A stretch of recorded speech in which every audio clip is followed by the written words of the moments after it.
예, 오늘 말씀의 제목은 이 그리스도의 충만한 축복입니다.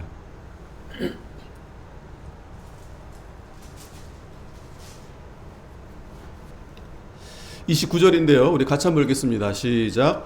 내가 너희에게 나갈 때 그리스도의 충만한 축복을 가지고 갈 줄을 아노라. 아멘. 예, 그리스도의 충만한 축복, 가지고 말씀을 증거하겠습니다. 지난주에 참 날씨도 무덥고 또 여러 가지 불미스러운 사건 사고도 있었지만 또 그런 가운데 또 옆에 이웃 나라에서 참 이 반가운 그 뉴스가 있었었어요. 여러분도 잘 아시겠지만 저는 뭐 거기에 뭐 그런 야구팀이 있었는지 또 우리나라에서 뭐 야구하는 것에 대해서 저는 개인적으로도 뭐 그냥 뭐 싫어하진 않지만 뭐 그렇게 관심 있게 보지 않았는데 마침 뉴스가 이렇게 보도되는 걸 보고 그런 학교가 있었구나. 또 잠시나마 참 감동이 되더라고요. 거기가 어디냐면은 그 일본의 그 제일 그 한국계 이제 민족학교라고 이제 교토 국제고가 있어요. 교토 국제고. 그러니까 한국 학교입니다. 그러니까 일본에 이제 4개인가 있는데 그 중에 이제 한 개인데, 거기에 이제 야구부가 이번에 이제 일본에서 열리는 그 여름 고시엔이라고 하는데 그게 전 일본 전역에 정말 축제가 될 정도로 굉장히 인기가 많고 뭐 어린아이 어른 할 것 없이 그 고등학생들 야구 그 시합인데도 불구하고 아주 대단한 인기가 있더라고요. 그런데 거기서 이 한국계 그 학부가 교토 국제고등학교 학생들이 우승을 한 겁니다. 별로 감동이 안 오죠? 뭐 우승한 거 가지고 뭐 대단한 그게 일인가 싶은데, 근데 자세히 들여다보니까 대단하더라고요. 그 일본은 그 굉장히 물론 뭐 우리나라도 마찬가지지만 그런데 그 학생들에게 있어서 그 운동하는 그런 여러 가지 이제 그걸 키우는데 나라에서 적극적으로 어느 정도냐면은 무려 3,715개 학교에서 팀을 이제 내보낸 거예요. 그러니까 300팀도 아니고요. 3,441개 팀이 이제 시합을 나가는데 이제 거기서 이제 치러지는 거죠. 그래서 지역마다 이제 우승한 팀이 또 나와서 이제 본선을 또 이렇게 치르는 겁니다. 그러니까 무슨 말인가 하면은 한 게임이라도 지면은 이제 본선에 올라와서 한 게임이라도 지면은 그냥 탈락이 되는 거예요. 그래서 이 고등학생들 가운데서 이 여름 이 고시엔, 그러니까 고시엔 경기장인데 거기서 한번 경기를 해보고 싶다. 이게 꿈인 선수들이 굉장히 많아요. 그러니까 그만큼 거기에 들어가기가 쉽지가 않다는 거예요. 그런데 그 수많은 일본 팀들을 다 이기고 이 교토 국제고가 이제 우승을 한 겁니다. 뭐 그건 그렇다 쳐도, 그런데 왜 이슈가 됐는가 하면 이제 우승한 팀들이 거기서 이제 그 수많은 관중들, 그런데 뿐만 아니라 일본 전역에 생방송으로 온 국민이 그 무더운 날 방 안에서 그 야구를 다 시청하고 있는데 거기서 이제 그 우승한 팀이 자기네 학교 교가를 부른다는 거예요. 그런데 문제는 이 교토 국제고는 한국 이제 학교이기 때문에 한국어로 교가를 이제 부르게 돼서 그게 또 이슈가 되는 겁니다. 근데 또 그 가사가 뭐 이게 쭉 보니까 뭐 동해바다 나오고 뭐 거룩한 뭐 이렇게 이런 말 나오고 또 끝에는 한국 학원이다 이렇게 이제 한국이 세운 학교다 강조하는데 뭐가 걸리냐면은 이제 동해바다 걸린 동해바다. 왜냐면 저 일본은 자기네 일본해라고 이제 그렇게 하는데 우리는 우리 동해바다라고 하니까 그 기분 나쁘죠. 그런데 그래도 일본이 참 선진국인 게 그거를 그대로 반영을 하는 거예요. 한국말로 노래가 나가는 거예요. 근데 그걸 딱 듣는데 뭐 우승한 것도 뭐 대단하다 치고, 근데 뭐 그게 뭐 그렇게 감동이 되겠어요. 근데 그 일본 땅에서 그 수많은 사람 가운데에서 그 한국 교가가 울려 퍼지는데 감동이 되더라고요. 막 소름이 오더라고요. 괜히 그 가사 곡조도 아마 그 학교가 이제 1947년도에 세워졌다고 하는데 아마도 이제 자세히는 모르겠지만 이 설립하신 분들이 아마 이제 그 당시 이제 선교사들이 한국에 와서 이제 학교들을 세우고 그런 중심이 있었기 때문에 아마 그런 분들이 세우지 않았을까, 기독교 어떤 신앙으로 세우지 않았을까. 그 가사도 그렇고 좀 그런 그런 게 좀 비춰지는데 어찌 됐든 그 일본 국가에서 한국 이 교가가 불러지는데 야, 그 감동이 되더라고. 그 수많은 그 관주들이 있는데 그 가운데서 거기서 그 일본 그 땅에서 그 우리나라 한국 사람들 많이 있을 거 아니에요? 일부러 거기 또 경기장에 또 관람도 하고 그 안에서 정말 많은 사람이 눈물을 흘렸다고 해요. 왜? 얼마나 고생 많이 했겠어요. 그 남의 나라 가가지고요. 그런데 더 놀라운 것은 그 일본 그 야구 선수들 대부분이 한국 사람이 아니라 일본 사람이었던 거예요. 일본 애들. 일본 애들이 한국 교가를 부르고 있는 거예요.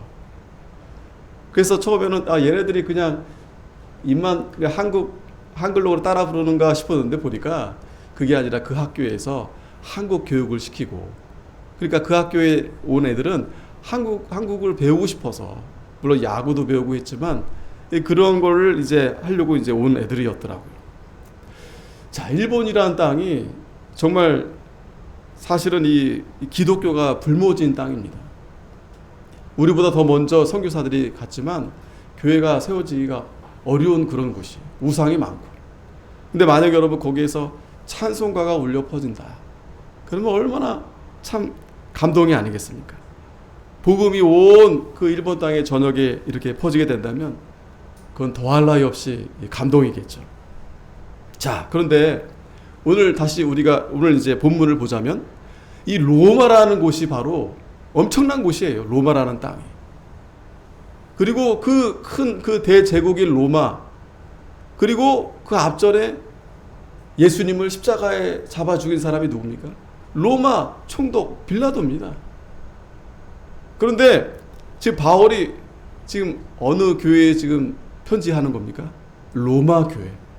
또 이제 그걸 이제 로마 교회를 이제 가고자 이제 이 서신서를 이제 기록한 거죠. 바울의 이 마음은 어땠을까요?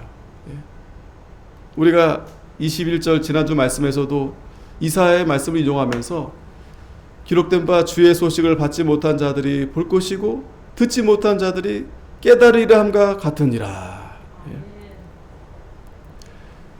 예수님을 십자가에 죽인 그 총독의 나라, 그 로마의 나라에 하나님의 이 복음이 전해져서 로마 교회가 세워지고 또 거기서 하나님 앞에 예배하고 더욱이 바울은 그 교회를 통해서 정말 땅끝까지 서바나까지 이제 가고자 하는데 참 하나님께서 놀랍게도 참 상상할 수도 없을 만한 그런 일들이 정말 현실적으로 그렇게 나타나게 돼서 바울이 이제 로마 교회에 대한 이 편지를 쓰고 뿐만 아니라 그 로마 교인들에게 또 하나님의 이 말씀을 다시 그들에게 생각나게 하려고 또 말씀을 또 기록하고 그러면서 11절에 보면 다 같이 한번 읽겠습니다. 11절 시작. 또 모든 열방들아 주를 찬양하며 모든 백성들아 저를 찬송하라 하였으며 이게 우리가 사실은 좀 이렇게 감동이 오지 않지만 아까 서론에도 예를 들었는데 정말 이 바울의 심정으로 우리가 이 말씀을 볼 때 참 하나님의 놀라운 은혜가 아닐 수 없겠다라는 생각이 들어요. 왜? 바울 자신도 예수님을 믿지 않았고 또 믿는 자들을 핍박했던 자인데 이젠 자신이 하나님의 일꾼이 돼서 또 이방인의 그 사도가 돼서 정말 예수님을 죽였던 그 나라에 가서 복음을 전하는데 거기에 교회가 세워지고 그 열매가 맺혀지고 그래서 모든 열방들아 주를 찬양하며 모든 백성들아 저를 찬송하라. 찬송하라. 오늘 저와 여러분도 마찬가지입니다. 이 대한민국이 뭐 전 세계를 펼쳐봤을 때 뭐 누가 알아주기라도 합니까? 뭐 땅덩어리가 뭐 크기라도 합니까? 뭐 보이지도 않는 그런 작은 나라인데 이 땅에 하나님의 복음의 씨앗을 뿌려주셔서 이제는 우리가 되려 선교하는 나라, 전 세계에서 선교를 그래도 굉장히 많이 하는 나라, 우리가 하나님 앞에 찬송하지 않을 수 없습니다. 오늘 이제 15장에 이제 22절부터 이제 마지막 절까지 보면 이제 바울이 이제 앞으로 이제 로마에 이제 방문할 것인데 거기에 대한 이제 계획에 대해서 말하면서 또 이제 교회 그 로마 교인들에게 이제 기도해 달라 이제 그 말씀을 하면서 이제 마무리하게 됩니다. 22절에 보면 그러므로 또한 내가 너희에게 가려 하던 것이 여러 번 막혔더니 앞에 1장 13절에도 같은 말씀을 했어요.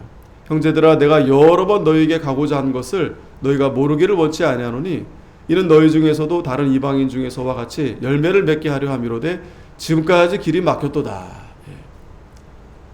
차가 막혔단 말이 아니겠죠. 뭐 비행기가 항공편이 그게 좀 시간이 딜레이 돼가지고 뭐 좀 연착돼서 그런 말이 아니겠죠. 다 일일이 도보로 가고 배 타고 이거 만만치 않은 일입니다. 그리고 여러 가지 변수들이 많아요. 그러면서 바울이 정말 이 로마 교회에 빨리 가고 싶어 했는데 여러 번 이 길이 막혔다고 이렇게 말씀하고 있는 겁니다. 일이 이렇게 잘 안 되면 또 실망을 할 수 있죠. 또 낙심이 되곤 합니다. 특별히 일 중에서 이렇게 바울은 이제 하나님의 일이죠. 전도하는 일, 이 복음에 대한 일. 우리가 하나님의 일을 하다 보면 이게 뜻대로 안 될 때가 많아요. 뜻하는 바대로. 우리가 일이 척척척 하나님의 일을 하는데 하나님이 도와주셔서 정말 그 일이 잘 돼서 열매를 많이 맺히면 얼마나 좋겠습니까? 눈에 확연하게 보여지면 신도 나고 힘도 나고 그런데 그렇게 되지 않을 때가 더 많아요. 지금 다른 사람도 아니고 사도 바울입니다.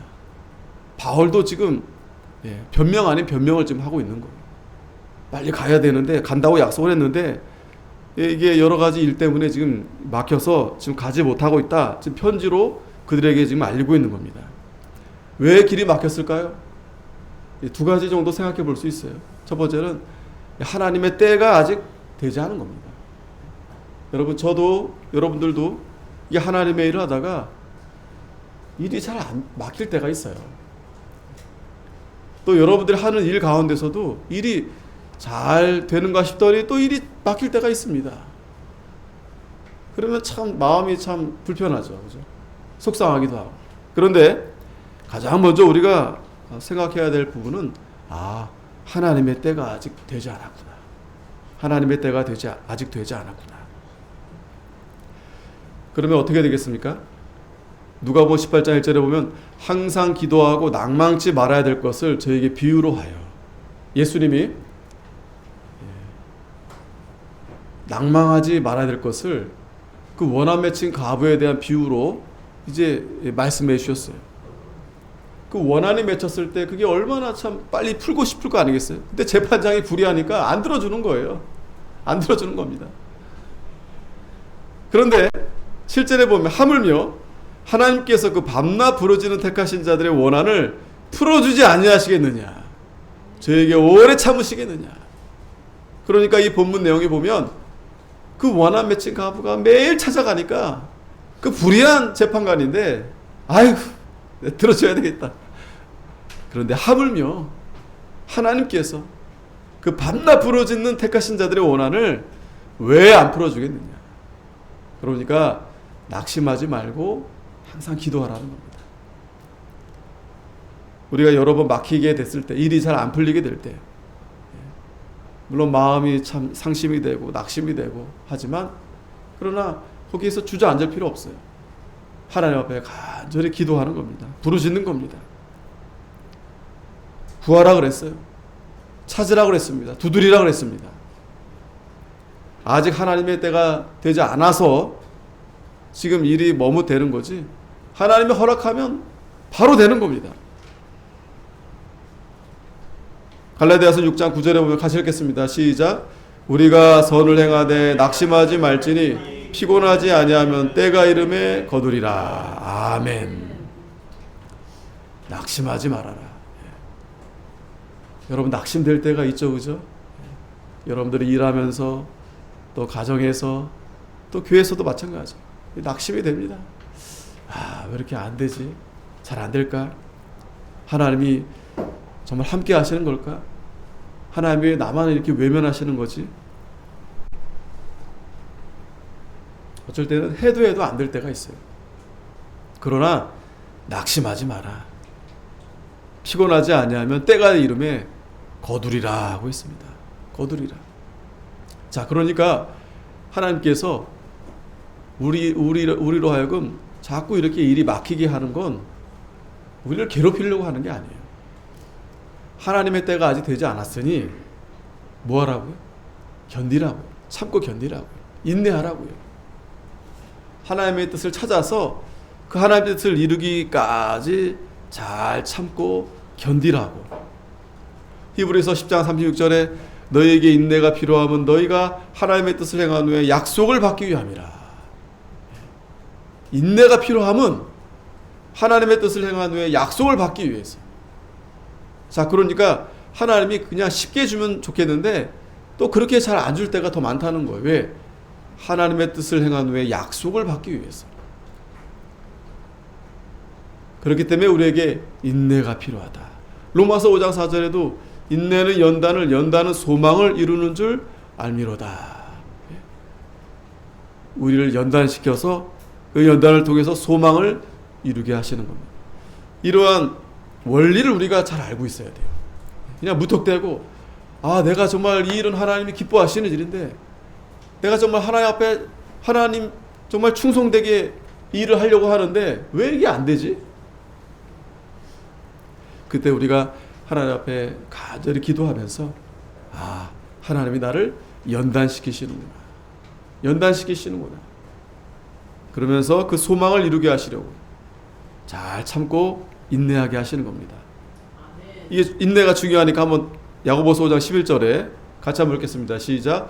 보라, 인내하는 자를 우리가 복되다 하나니 너희가 욥의 인내를 들었고 주께서 주신 결말을 보았거니와 주는 가장 자비하시고 긍휼히 여기는 자신이라. 아멘. 토끼와 거북이 잘 아시잖아요. 누가 이깁니까? 거북이가 이겨요. 거북이가 느릿한 것 같은데 결코 느리지 않아요. 거북이는 그게 빠른 거예요. 하지만 토끼는 빠른 것 같은데 이게 자기가 빠른 걸 아니까 이게 그만 교만해지는 겁니다. 보니까 참 그 우화가 우리에게 굉장히 큰 교훈을 우리에게 줍니다. 내가 잘하는 것이 있고 또 그것이 잘 되게 되면 자기도 모르게 교만하게 돼요. 참 겸손하기가 어려워요. 근데 원래부터 느릿느릿하고 원래부터 좀 그런 이 거북이 같은 그러한 성향은 교만할 그런 마음이 없어요. 느릿느릿 기도하면서 하나님 도와주셔야 돼요. 이거 하나님 도와주셔야 이 사는 것도 하나님 도와주셔야 사는 거고. 그러니까 모든 게 다 연약해. 그렇지만 하나님 앞에 간절히 기도하면서 나아가니까 마침내 하나님이 이 뜻을 이루어 주시는 겁니다. 그 인내를 통해서 하나님의 그 약속을 하나님이 이루어 가시는 겁니다. 인내하는 자를 복되다. 여러분, 길이 막혔다 해서 낙심하거나 좌절할 필요 없어요. 그게 중요한 게 아니라 끝까지 참고 견디느냐. 하나님은 그걸 보시는 겁니다. 너 얼마나 세상에서 성공했느냐? 응? 그걸 보시는 게 아니라 그 과정을 보시는 것 같아요. 과정을. 얼마나 잘 참고 견뎠느냐. 우리는 좀 우리 눈에 보이는 거가 우리의 어떤 그 평가 기준이 되죠. 그래서 뭐 많이 했다든지 뭐 높이 올라갔다든지 그러면 야 대단하다. 근데 하나님은 그거보다도 얼마나 네가 참고 견뎠느냐. 욥처럼 하나님 그 결말을 하나님께서 2배로 하나님 갚아주시잖아요. 하나님은 가장 자비하시고 긍휼히 여기시는 자다. 이 바울이 이 로마 교회에 정말 가고 싶어서 만나고 싶고 그들에게 신령한 것을 주고 싶고 그들에게 하나님께서 무엇보다 오늘 하나님 그리스도의 충만한 축복을 가지고 간다 그랬잖아요. 그러니까 빨리 보고 싶은 건데 이게 잘 뜻대로 되지 않아요. 그러나 하나님의 뜻이 있는 거고 그 가운데서 우리가 잘 참고 기다려야 된다. 또 길이 막히는 이유는 이 사단의 역사가 있어요. 사단의 시험이 있습니다.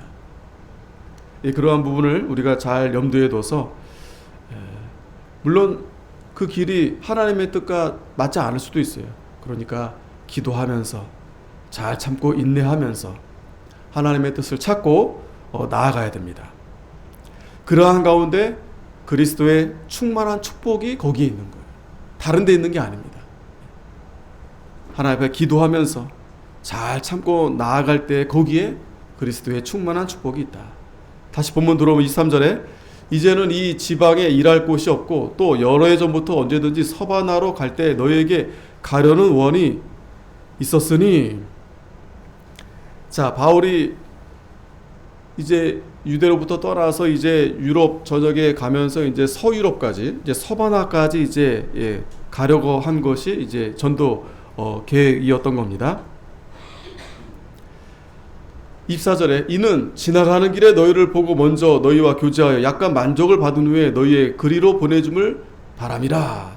자, 그런데 왜 로마 교회를 거쳐서 가려 했을까요? 왜 로마 교회인가? 뭐 이건 물어보나 마나 당연한 거죠. 그 당시 로마가 모든 길을 로마로 했듯이 그 로마가 또 길을 잘 닦아놨어요. 그래서 그 길을 통해서 복음이 빨리 전해지도록 이 바울이 그런 마음을 가졌었고 또 이 로마 교회 로마 성도들이 보면은 그 여러모로 이 앞에서도 바울이 이제 칭찬하잖아요.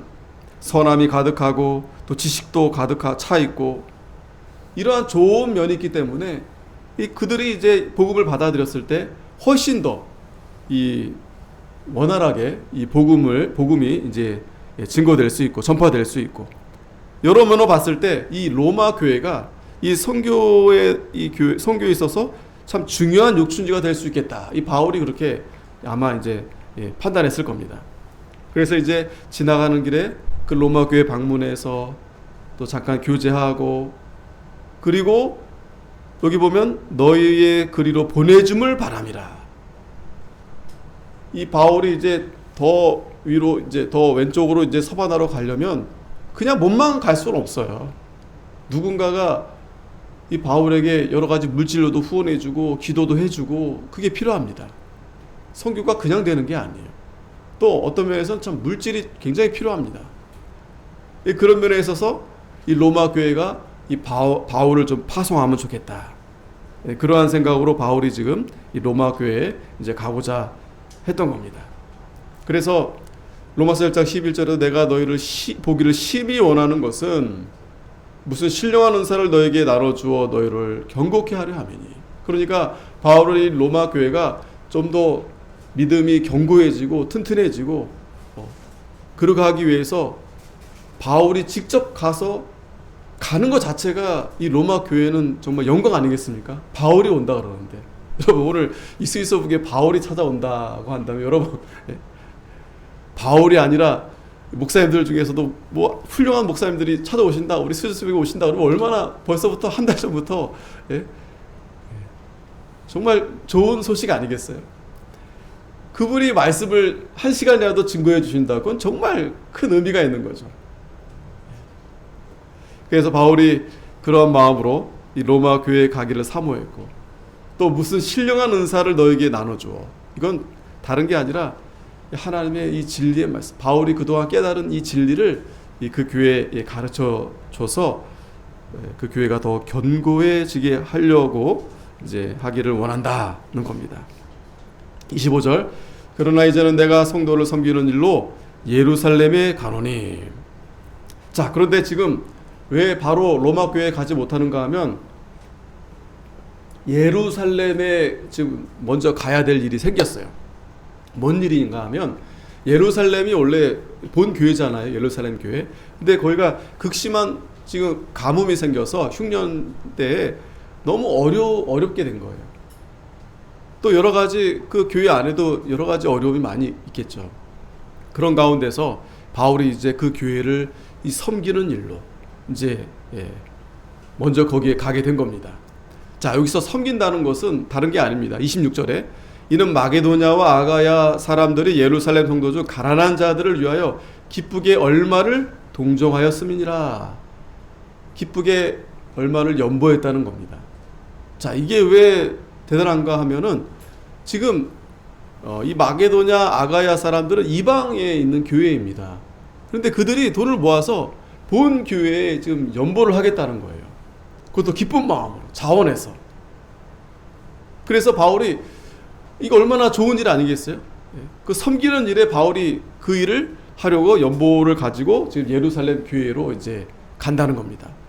자, 또 중요한 게 뭐냐면 아직까지도 예루살렘 교회, 그러니까 이방 교회도 마찬가지지만 아직까지도 여전히 그 유대인 그리스도인과 이방인 그리스도인들이 아직까지 그 갈등들이 있어요. 아직까지. 그리고 이 유대인들은 아직까지 이방인들을 완전히 다 이렇게 받아주기가 쉽지 않은 상황입니다. 그렇잖아요. 할례도 안 했고 막 그러니까 또 할례 해야만 한다 하고 막 주장하니까 그런 가운데 이 바울이 그 연보를 가져가면서 정말 이방 교회 교인들도 정말 주님을 믿음으로 영접했고 그들도 우리와 똑같은 하나님의 백성들이고 하나님의 자녀다라는 것을 그들에게 확증시켜 주려고. 그 열매가 바로 이 연보. 그러니까 이 지금 마게도냐 아가야도 여러분 뭐 돈이 많아서 여유가 있어서 그렇게 연보하는 게 아니에요. 고린도후서 8장 1절에 보면 형제들아 하나님께서 마게도냐 교회들에게 주신 은혜를 우리가 너에게 알게 하노니 환난의 많은 시련 가운데서 저희 넘치는 기쁨과 극한 가난이 저희로 풍성한 연보를 넘치도록 하게 하였느니라. 자, 마게도냐도 아가야 사람들도 지금 거기도 좀 어려워요. 거기도 어려운데 더 어려운 교회가 있다고 하지. 근데 그것도 참 다른 이방 교회가 아니고 본 교회인데 그런데 이들이 기쁜 마음으로 연보를 했다는 거예요. 또 풍성하게.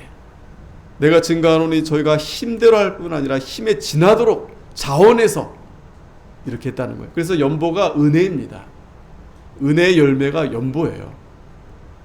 그걸 가지고 이제 가는 겁니다. 27절에 저희가 기뻐서 하였거니와 또한 저희는 그들에게 빚진 자니 만일 이방인들이 그들의 신령한 것을 나눠 가졌으면 육신의 것으로 그들을 섬기는 것이 마땅하니라. 자, 연보는 기쁘게 하는 겁니다. 기쁘게. 그런데 바울이 거기서 그들이 그렇게 하는 것이 빚을 졌기 때문에 이 복음의 빚을 졌기 때문에 마땅히 해야 된다라는 거예요. 그들이 이 신령한 것을 그들이 받았기 때문에 육신의 것으로 그들을 섬기는 것이 마땅하다. 자, 육신의 것 우리가 이 세상 살면서 필요합니다. 그게 아무것도 아니란 말씀이 아니에요. 그러나 더 중요한 것은 신령한 것이다. 그러니까 신령한 것을 받았으니 육신의 것으로 섬기는 것이 마땅하다는 거예요. 고린도후서 9장 7절에도 같이 한번 읽겠습니다. 시작. 각각 그 마음에 정한 대로 할 것이요 인색함으로나 억지로 하지 말지니 하나님은 즐겨내는 자를 사랑하시느니라. 아멘. 즐겨내는 자. 갈라디아 6장 6절에도 가르침을 받는 자는 말씀을 가르치는 자와 모든 좋은 것을 함께하라. 함께하라. 다시 본문 들어오면 그러므로 내가 이 일을 마치고 이 열매를 저에게 확증한 후에 너희에게를 지나 서바나로 가리라. 내가 너희에게 나아갈 때 그리스도의 충만한 축복을 가지고 갈 줄을 아노라. 예? 그리스도의 충만한 축복. 이게 제일 좋은 선물이죠. 뭐가 제일 선물인가요? 이게 왜 제일 좋은 선물인가요? 바울이 깨달은 그 진리의 그 말씀을 가지고 가서 그들에게 이 말씀을 전해주고 또 그 증인 아니겠어요? 그들이 바울을 언제 봅니까? 또 이 시대는 그 보는 게 쉽지가 않아요. 오늘날처럼 교통이 좋은 것도 아니고요. 그런데 다름이 아니라 바울을 이렇게 영접하게 된다. 이건 참 그리스도의 충만한 축복이 아닐 수 없습니다. 마지막으로 30절부터 이제 이 로마 교회에 기도를 부탁하는데, 형제들아 내가 우리 주 예수 그리스도로 말미암아 성령의 사랑으로 말미암아 너희를 권하노니 너희 기도에 나와 힘을 같이하여 나를 위하여 하나님께 빌어. 자, 기도해 달라는 겁니다. 첫 번째는 뭐냐면 나로 유대에 순종치 아니한 자들에게서 구원을 받게 하고, 여전히 바울을 따라다니면서 또 뿐만 아니라 교회에 그 핍박하는 자들이 있어요. 거기에서 구원을 해달라고, 지켜달라고 하나님 앞에 기도를 그 로마 교인들에게 구하는 겁니다. 또 예루살렘에 대한 나의 섬기는 일을 성도들이 받음직하게 하고, 이제 예루살렘 성도들에게 이제 그 섬기는 일로 연보를 가지고 갈 거 아니겠어요? 그 성도들이 그 일을 통해서 하나님께서 이방인들도 하나님이 구원하시는구나, 이렇게 믿음으로 잘 받도록, 시험에 들지 않도록, 그리고 마지막 나로 하나님의 뜻을 쫓아 기쁨으로 너희에게 나아가 너희와 함께 편히 쉬게 하라. 무사히 로마 교회에 방문할 수 있도록 이렇게 기도해 달라는 겁니다. 43절 같이 읽겠습니다. 시작. 평강의 하나님께서 너희 모든 사람과 함께 계실지어다. 아멘. 기도하겠습니다. 거룩하신